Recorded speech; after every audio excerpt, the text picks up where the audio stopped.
Hello and welcome. This is DigeconLIVE, and we're bringing to you Breaking Talks. Breaking Talks discusses current events and brings community members, experts in the field, to discuss and move forward. Today, we will be discussing Kucoin hack. If you haven't heard, on Friday, over $150 million million coins have been hacked from the cryptocurrency exchange.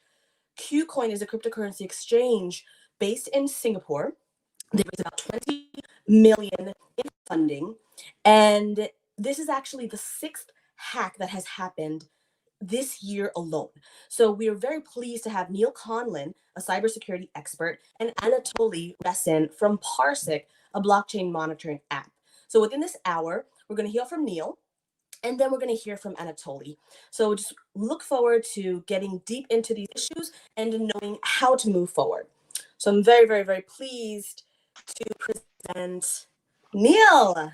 Nice to see you. Hello there. Hi, great. Where are you streaming from? I am spending the summer fall in the Hudson Valley of New York. So about an hour north of New York City. Okay, that's amazing. That sounds relaxing. I'm sorry, say it again? It sounds relaxing. It is very relaxing, not the urban jungle of a city, for sure. Fantastic. So Neal, would you please just give our audience a little bit of a background on what your experience is and related to cybersecurity and these breaking news? Sure. So I've got this really interesting background for anybody who's not familiar. I'm a military veteran, served a bunch of years in the U.S. Marine Corps.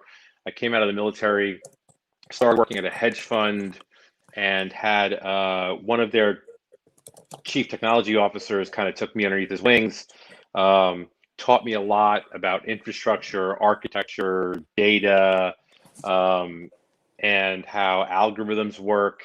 At one point, I was doing a lot of coding, and then I kind of graduated to the point where I was really passionate about explaining how technology works to people who may or may not understand how technology works. And because of my military background and because of the technology background, I've become kind of a serial entrepreneur over the years, both in technology and startups and investing. And, I bought my first Bitcoin in 2009 for about $19 a Bitcoin, just because I was fascinated with this next gen technology.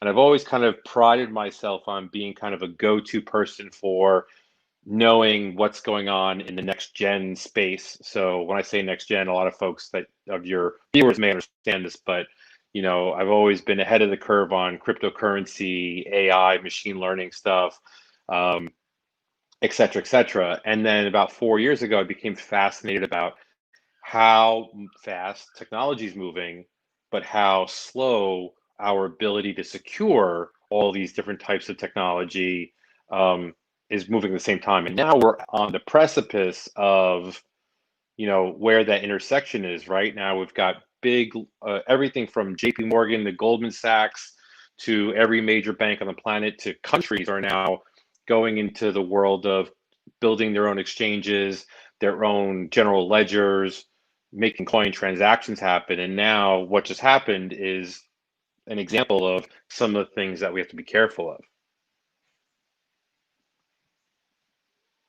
of. You're muted. Yes, thank you for that overview, Neal. So, we're going to be able to get a deeper inside look exactly on the KuCoin specifically, but it would be great to hear from you. So recently, there have been DeFi scams. Now they have these exchange scams. What would you say is the number one step into people that are looking forward to exploring this different investment opportunity? What is a method for them to be safe online while they're exploring digital currencies and these opportunities? Well, in all honesty, the crazy part of it is that when the world of the internet technology first, started to materialize as a requirement in life, right? When we went from being video games and typing on typewriters to everybody being on a phone and a laptop, the most important thing was the password and login. And, ultimately, the biggest problem, the most likely place where the beginning of what they call the cyber kill chain is going to be somebody who's not supposed to have a password and login will get a password and login to something and then be able to grab what they call a foothold into your infrastructure. So you can have, all these, as users, we have all these different passwords and logins, and we get kind of lazy with them, and we all use the same password for certain things, or we try to make it complex and we try to use characters and stuff like that. But really, the biggest challenge is that we need to learn how to get away from passwords and logins to feel secure, because it's just like in the movies. If you get the access to the vault, you can get whatever you want. And that's an example of what just happened here. Excellent. So what other options do we have other than not having the same password, using a strong password? What about what other methods do we have to stay safe? Well, there's some really good examples that have come out recently. A company that I used to work with named Pluralock, which actually just went public on the TSX a couple of days ago. So congratulations to the team. They use a different type of multi-factor authentication and identity management algorithm to monitor the identity of a user. I think that's a fascinating one. There's also a really interesting tool that came up recently for me called PhotoLock, which is put together by a company called NetLock, which allows a user to select a photo of their choice. So I may pick a picture of my dog or my cat or a fish that I caught. And since I'm the only one who knows that photo, when I click on my phone or click on my device, then I'm definitely has to be me. And there's other like really good examples where I think that facial recognition has gotten better. Multi-factor authentication is a really good one. We've still got some legroom to go there, but we're really starting to see some good tools that basically can prove continuously we are who we say we are, all the for that transaction that takes place. Versus if someone logs into your account from a faraway place, it's clearly not you because you logged in from New York or Chicago yesterday. Gotcha. Very good. So now that's just basics for consumers. What about the exchanges themselves? You've been helping companies to build stronger infrastructures. What would you say to these kinds of exchanges, wallets, different tools? They're thankfully making these tools to make it easier for users to invest in cryptocurrencies. What would you say to them what they need to consider as they build? I mean, I think the thing there is I'm going to use a word that the platforms don't like, but I think we have a fiduciary responsibility, to when we build these platforms. I mean, Zoom is a great example, right? Zoom built out this big, huge platform, millions of users, and then people were like, whoa, holy shit, it's very unsecure.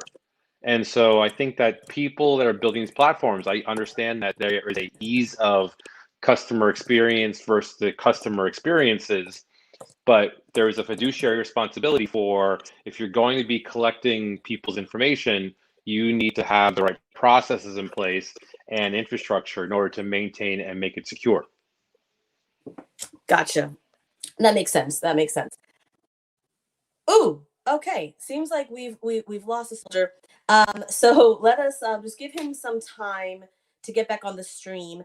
Remember, guys, if you have any questions or comments, please do add them to the comments down, and we will try to get to all them. Please subscribe to DigeconLIVE. We do these breaking talks, and we do a bunch of interesting talks for the audiences to get into the digital economy with bang. So we are waiting for Neal to recover. But in the meantime, why don't we bring on Anatoly? We do have Anatoly here from Parsec. Would love to add him to the stream. Hello, Anatoly. Welcome. Thank you so much for being here today. Hi, Christiana. So glad to be here on your show. Amazing. It's wonderful to have you. Anatoly is a blockchain architect from Parsec. Now, Anatoly, would you give us an idea of what is Parsec for the audience to know? So Parsec is a blockchain intelligence platform that allows you to monitor everything that happens on a blockchain. We're trying to gather all events from different blockchain and provide them in a unified way for programmers, for ordinary users, so everybody could monitor what is happening, select exactly what he wants to monitor, and be notified when the event of the interest happens on the fly without any delay. Excellent, excellent. So can you give us some practical examples, use cases that you're using today with the technology?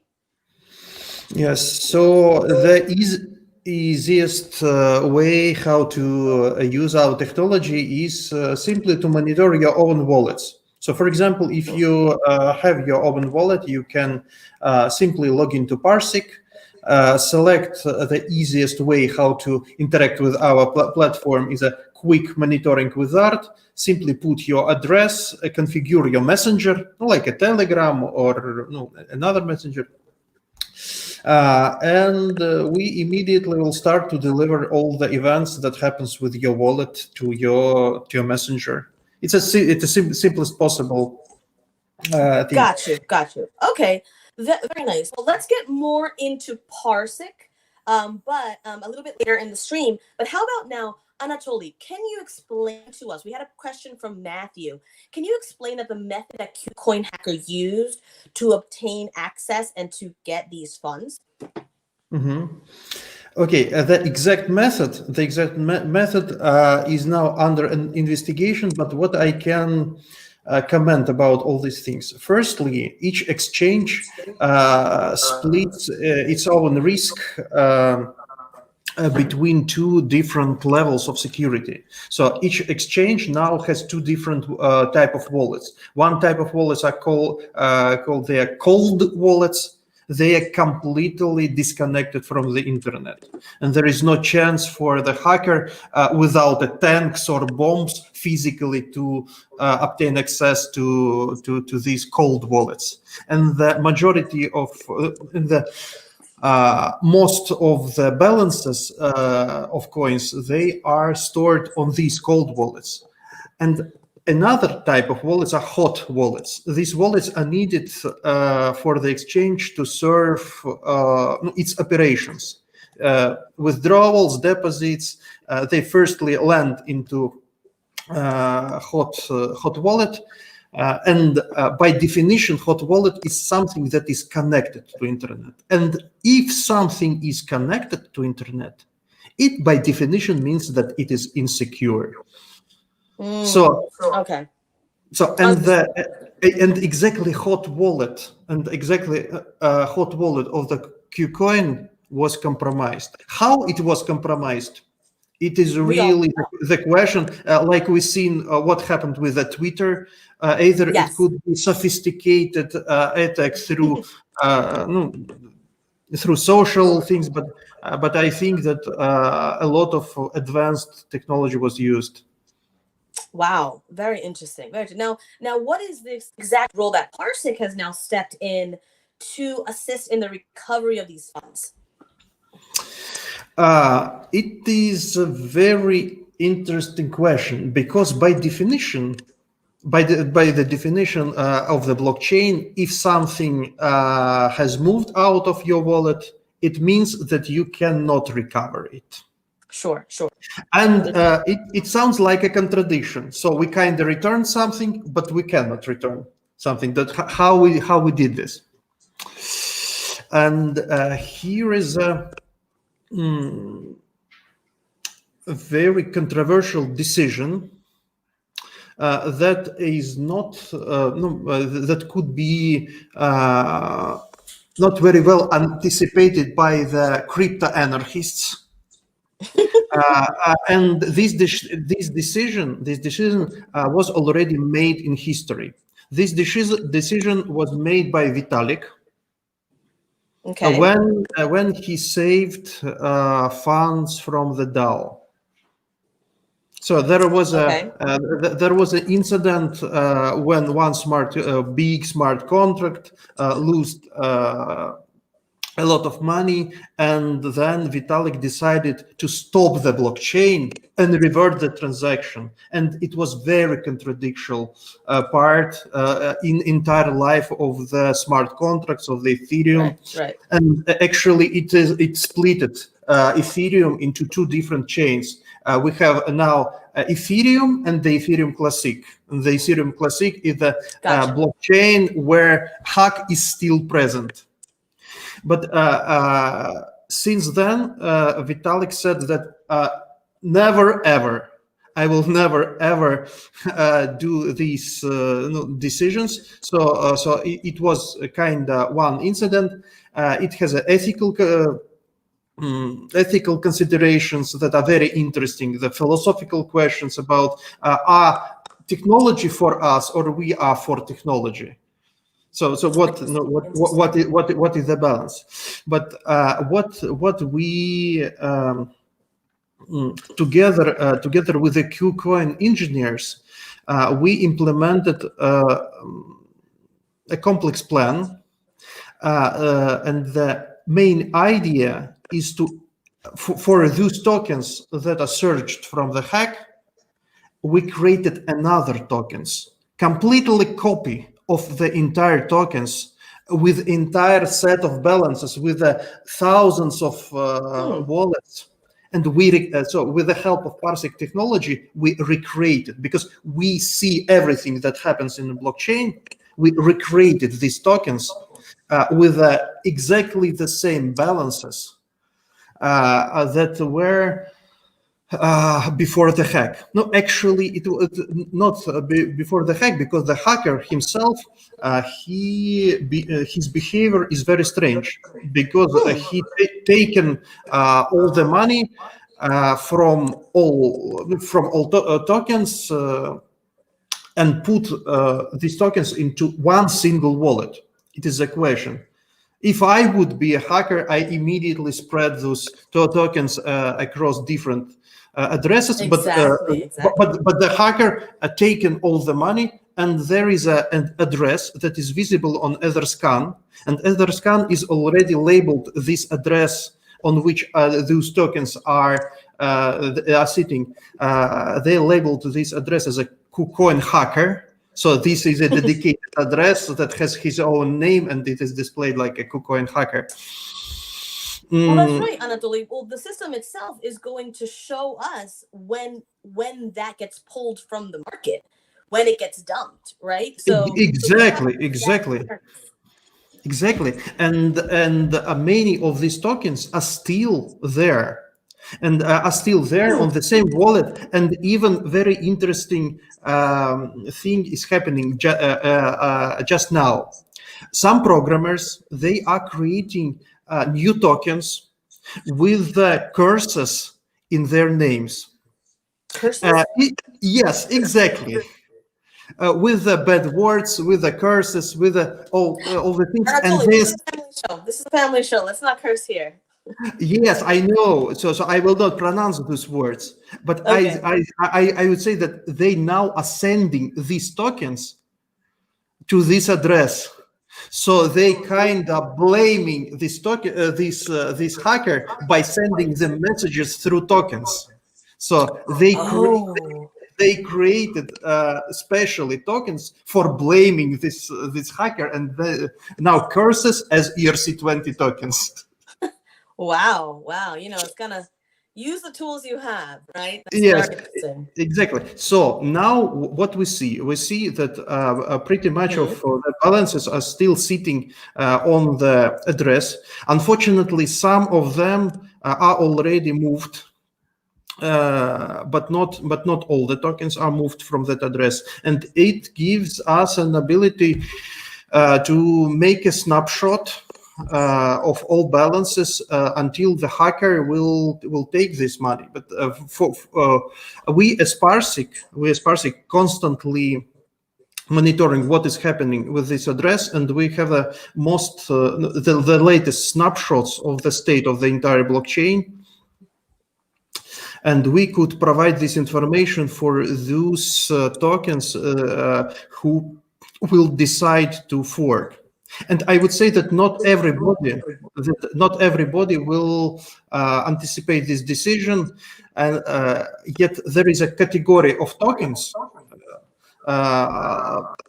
that probably will use this decision. These are tokens, they are relatively small or young tokens that were selected by Kucoin as the first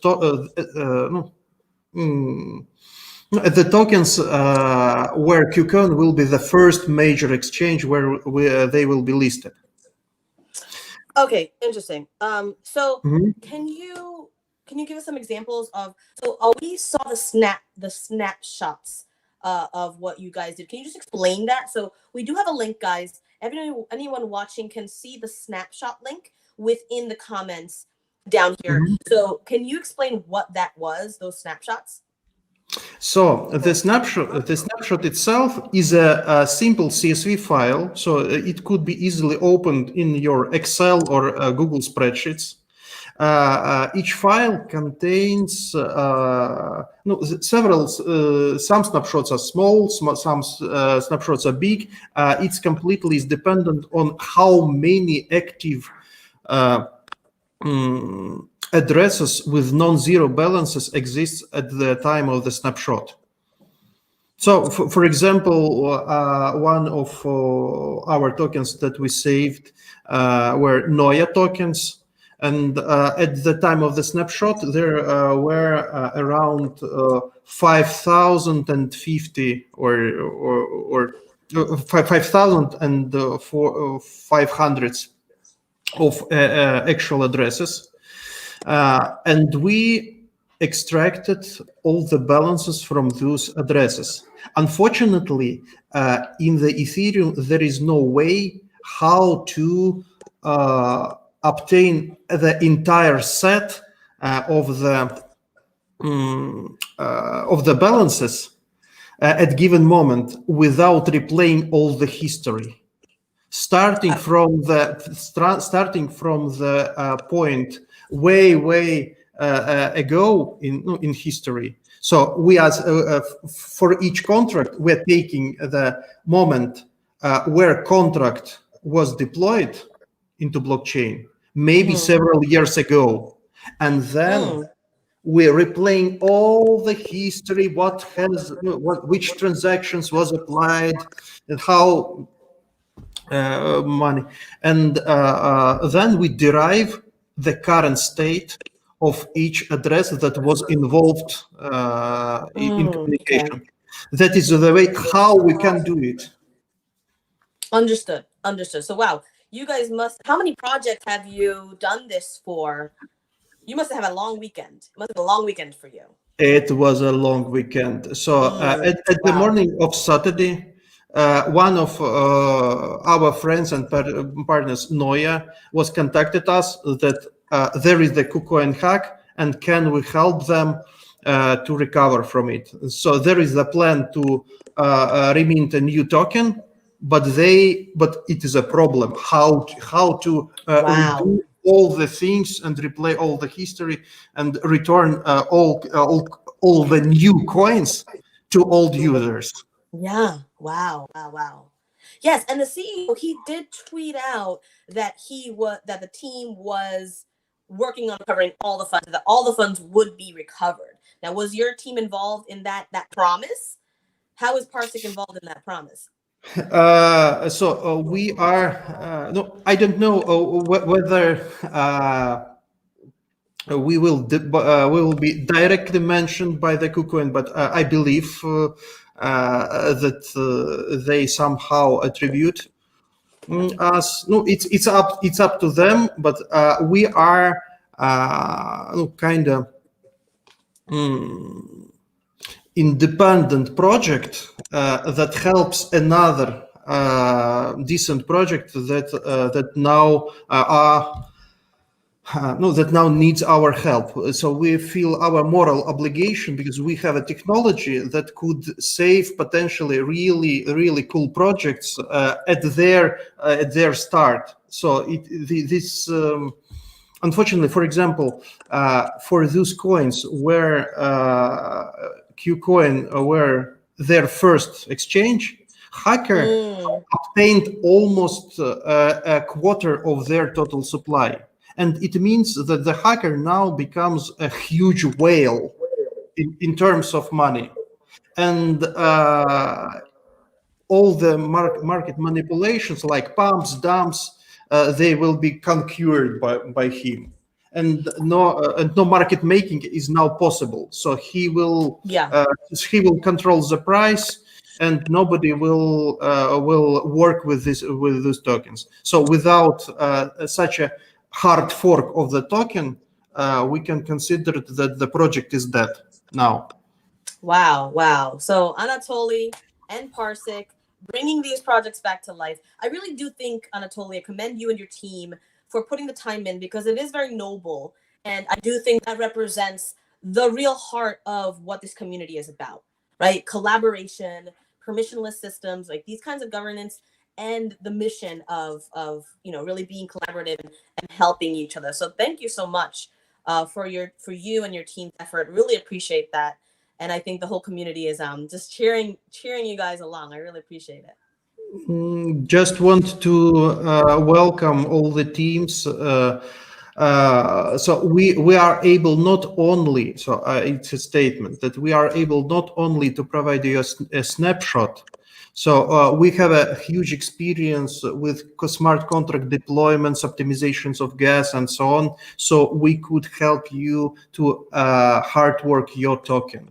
So we have all the essential. We have all the essential data to do it, and we have technologies that will allow you to recover the smart contract, either your initial smart contract, or now I would say that you have a chance to improve your token. And very nice. all these new functionalities that you want to implement in your token after proper audit could be restored at the places where it was taken by hacker. So Anatoly, is this an open invitation for these projects to contact you? Exactly. Amazing. Exactly. So should they contact you on your Twitter? How should they get in contact with you? I would say that they need to mention us in Twitter with the tag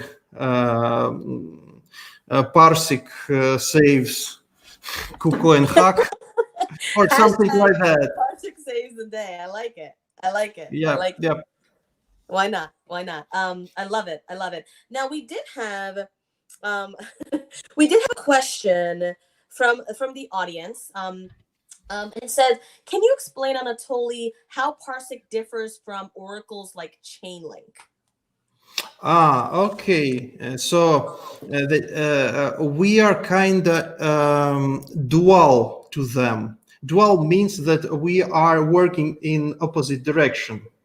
So the main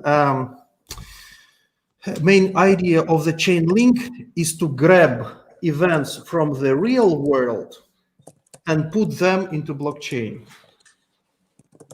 Okay. So because the blockchain itself, so here is the question, what means the word oracle? Oracle is the entity that is able to provide you information that you cannot obtain without it.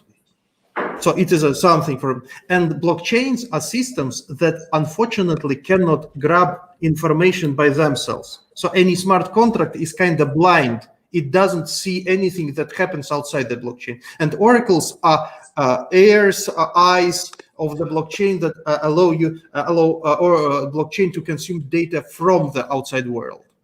But we as blockchain professionals, we found that the blockchain itself is an entire world. And there are a lot of different, very interesting activities are happening inside blockchain. And sometimes even blockchain itself is not capable to monitor what is happening inside the blockchain. So, for example, smart contracts are not able to listen to the events of other smart contracts. The only outer world is capable of it.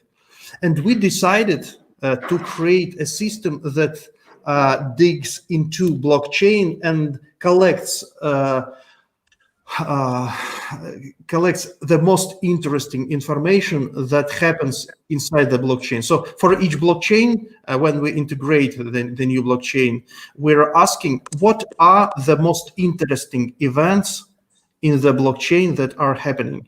And it is our priority to provide an automation on the most interesting events. So for some blockchains, these are staking events. For other blockchains, there are, for example, some auction liquidations.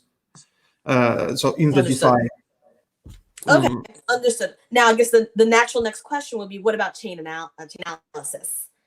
So we always hear about chain analysis right after Hex, and we always hear their review and their breakdown. What would be the different functionalities comparing to chain analysis and Parsec?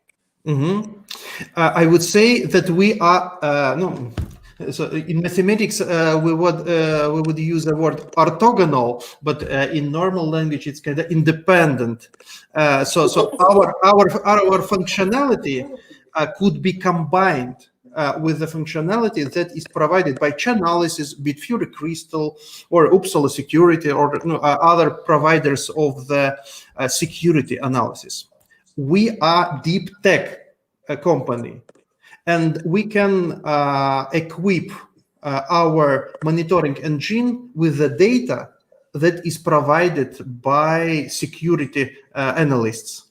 And we already integrated. So we successfully working with the Uppsala Security and the Bitfury Crystal, and our data can be enhanced. So we detect the event in the blockchain and immediately can assign a risk score. But this risk score is provided by our partners. So we even don't hide this fact. So we have a lot of integrations with different data providers, including very interesting data providers, and simply send them to users that want to consume this data. Very interesting. Now, I mean, so what is so interesting, Anatoly? If let's pause from the Kucoin hack a little bit, and is there anything interesting or different insights that you have that you can share with us? I would say that firstly, we have our own token, and users, yes, and users are often asking about the utility of our token. Yes, I want to intrigue you, and I would say that we prepared a very good tokenomics for it. So. We as mathematicians, with economists, we prepared a very good model. Very interesting. With a pure utility that will be obvious. Okay, can you tell us now, or, nope. or we have to wait for it? So we will announce it for the next phase. But we are very proud if of I it. may, we would love to have you back on DigeconLIVE to do that. You can take your tablet out. You can do the live drawing if you want. We would love to know when it's public. Yep. Fantastic. Okay. Well, just wanted to ask you a few more questions. So you mentioned mathematics. So what is your background on it? How did you become a blockchain architect? Oh, it's a whole story about the mathematics and my way. So I'm from the teachers dynasty. My grandfather, father, and me were the teachers in the university for a long amount of years. And actually, before creating a company, I taught 13 years of programming, different types of programming, functional and logical programming, discrete mathematics, compiler design, and where we, together with my students, created a lot of different small programming languages.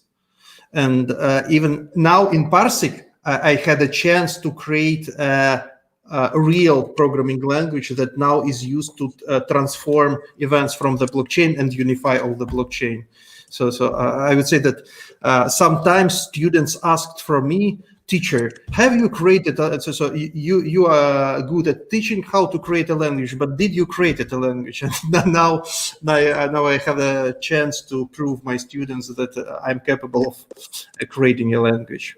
So, but there were a lot of math, and including abstract algebra that is tightly coupled to the cryptography. And when Bitcoin appeared, and then after some years Ethereum appeared, it turned out that a lot of my knowledge is highly relevant to the cryptography that was used in blockchain. I simply started as a blockchain consultant, and then gradually our clients started to ask, can you do this, can you do that? And together with my students, I've created a company. So my first partner was my student that defended master thesis under my supervision. That's beautiful. That's so nice. It's so nice because that kind of collaboration is great. Amazing. Now we have a question from Brian. Now, Anatoly, you created a wonderful product, Parsec, and was this your own special programming language, Parsec QL? Could you tell us more about it? Yes, I can.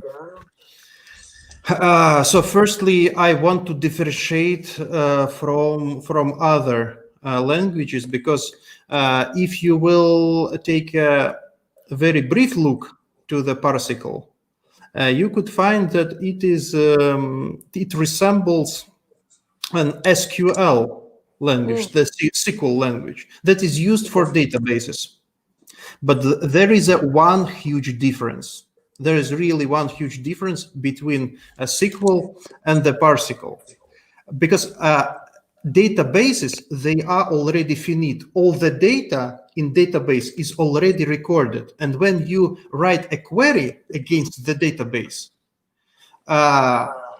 all the data could be immediately extracted and returned as the result.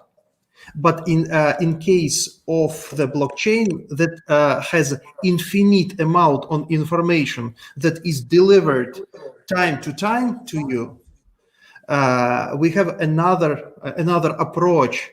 So maybe I could explain in terms of push and pull approaches. So traditional databases, they are pull based. So you are taking out the result from there, and we are considering a blockchain as the push based notifications.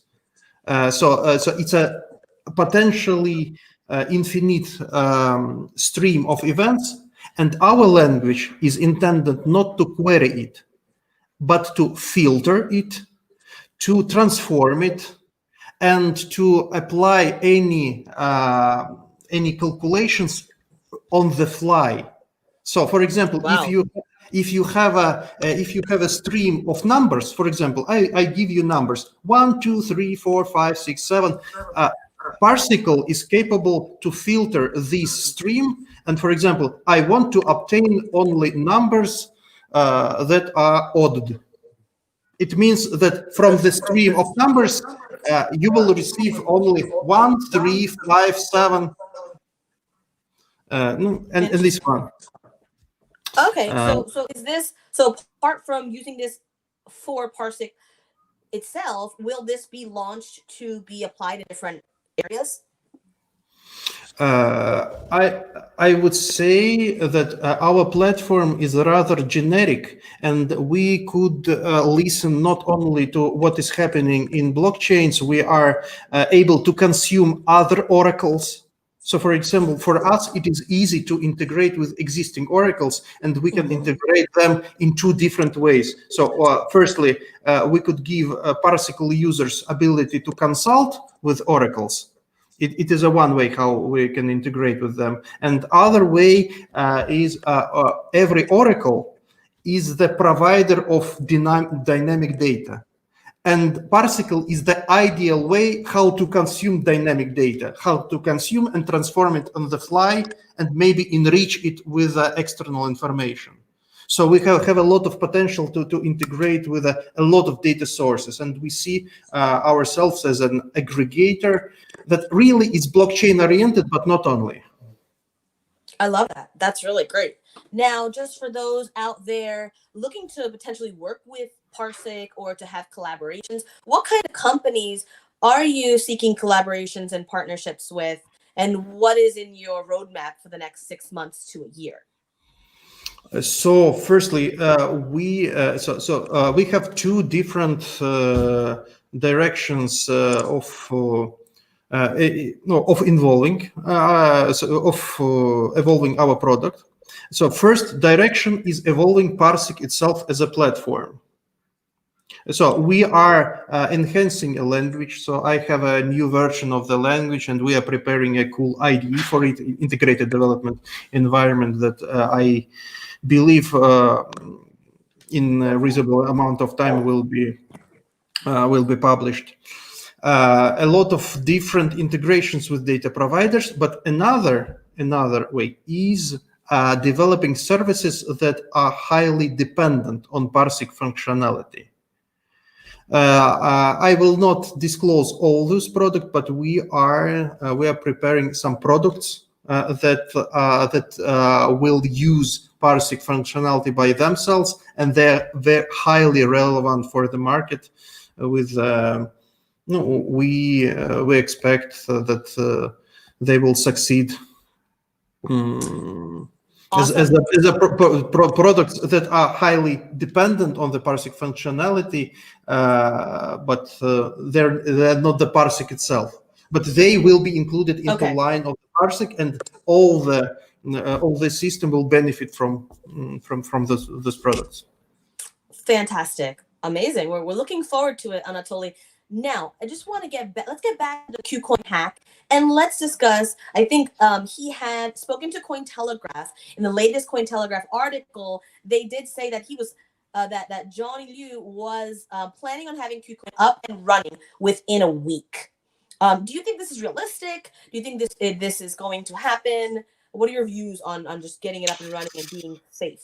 It's a hard question because technically speaking, they are insured.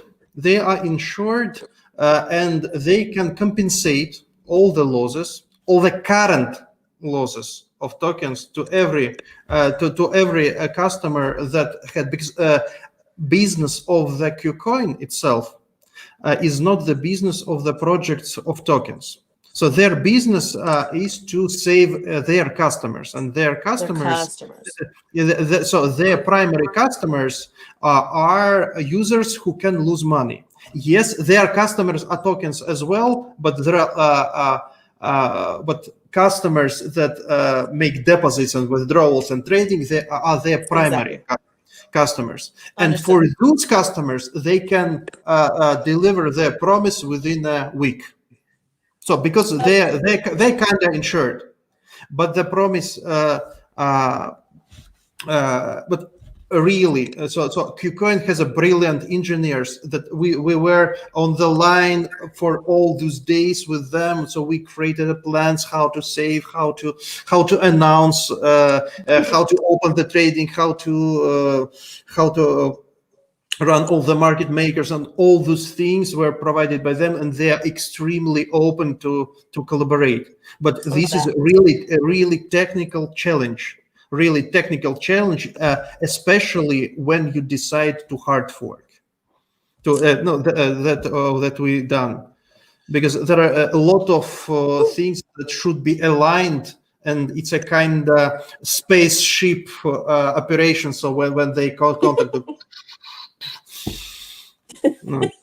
Beautiful. That's very cool.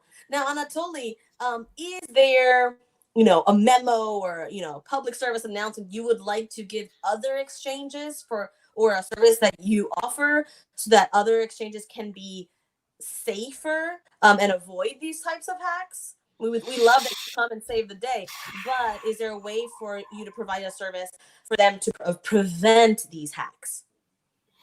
For the prevention, unfortunately, as our previous speaker said, there is always a chance that something will be hacked.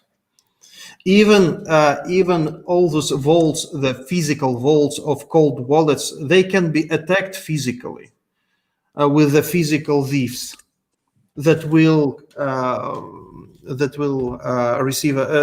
find the way how to go to for it. But I would say that it is the competition of the sword and shield, and never these things could be resolved and prevented. But we are kind of shield here, and we are remedy. So if something nasty happens, we are here to help. Well, you heard it here first. Parsec, the shield and the remedy. I love that. I love that. And again, just kudos to your team for putting the effort really this weekend and continued effort. So once again, we have Anatoly here. You can contact him on Twitter. Now, Anatoly, I know you have an interesting, you said an exciting tokenomics model. Any last words or tips out there to projects about tokenomics or about other things that you guys are knowledgeable about? I would say that the tip for another project for economics. So guys, try to use your tokens only in those areas that you know that there will be sustainable demand. So only this can stabilize the price, and if you can tie it with the growth of the market that you cover, then you will satisfy two different needs of token holders, because the token holders, they are two different types. One are those who are interested in trading, and other who are interested in your project services. And if you are backed by the organic demand not of your token but of your services, then it will provide a bottom. And if you can grow your market with your services, it means that it will provide the benefits for the token holders that are trying to trade with it. And without that, you cannot reach both things. And we think that we've found a solution how to reach both. Wow. We are highly anticipating when we get to go dive deep into your tokenomics and into your own coin. We're so pleased to have you on the show, Anatoly. Thank you so much. Actually, I'm curious, where are you streaming from? I'm streaming for my working place, and part of the team is still here. They are working on so it is our office, and there is Artem somewhere that he actually worked a lot on the saving NOIA tokens. Now we are working with the car vertical team and some teams as well, awaiting. So wow. Amazing. Wow. Yeah. Thank you so much. Thank you for the mini tour. We are looking forward to having you back on the show, Anatoly. Thanks again for being here. Thanks again for your service to the community. Really excited. And again, so they can find you on Twitter. I have listed your tag at Artazar. They can also connect with Parsec, parsec.io, and also on Twitter. Parsec.net. Now we have a brand new site, and the parsec.net. Parsec.net. Okay, Yep. Understood. Fantastic, Anatoly. Well, thank you so much for joining us. This Breaking Talks edition. We'll have all your links. So far, we already have the snapshots in the comments. And yes, thank you so much, and have a wonderful day. Everybody out there, please subscribe to Give On Live. We have BreakingTalks, we have DigeconLIVE, we have wonderful programming here for our community. So thank you so much, Anatoly, and we will see you next time. Thank you very much, Christiana. Thank you. Always pleasure to be at your shows. It's a pleasure to have you. Always, always. Thank you.